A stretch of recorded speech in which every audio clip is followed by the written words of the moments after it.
आयशा साहब, अब ये जो कहा जा रहा है या सोशल मीडिया पे अगर आप देखें तो ये भी रिपोर्ट्स आ रही हैं कि वहाँ पर कुछ लड़कियों के साथ कोई रेप के केसेस भी रिपोर्ट हो रहे हैं।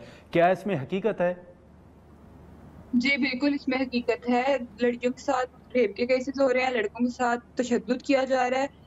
हम लोग इस टाइम बिल्कुल अनसेफ हैं, कोई एक्शन नहीं लिया जा रहा। सिर्फ़ ये कर रहे हैं एम्बेसडर साहब आकर कि वो हम जो न्यूज़ वालों को बात करते हैं, वो आके कहते हैं ये गलत है। सिर्फ़ इस चीज़ में लगे हुए हैं कि हर बंदा अपना नाम बचाने में लगा हुआ है, किसी की जान, किसी की इज़्ज़त का किसी को लिहाज़ नहीं है।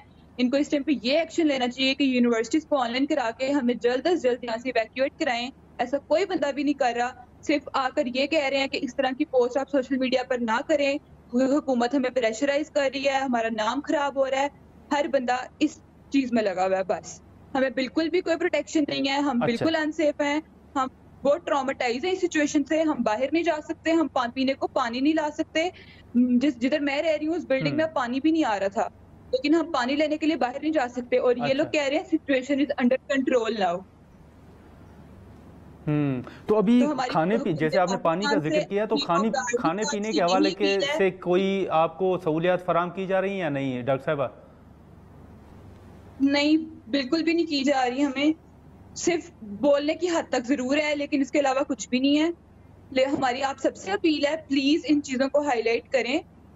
पैसे वग़ैरह लेकर मीडिया भी बिक जाता है। एक दफ़ा हमारी बात सुन के खबर शाया करता है, उसके बाद फिर जो एम्बेसडर साहब कहते हैं, वो खबर आ जाती है। तो हमारी आर्मी चीफ से भी रिक्वेस्ट है हाँ। कि please as soon as possible हमें यहाँ से सेफली इवैक्यूएट कराया जाए। हमारे पेरेंट्स बहुत परेशान हैं। इस हम्म। तरह आप लोगों के भी बच्चे इधर ज़लील हो सकते हैं।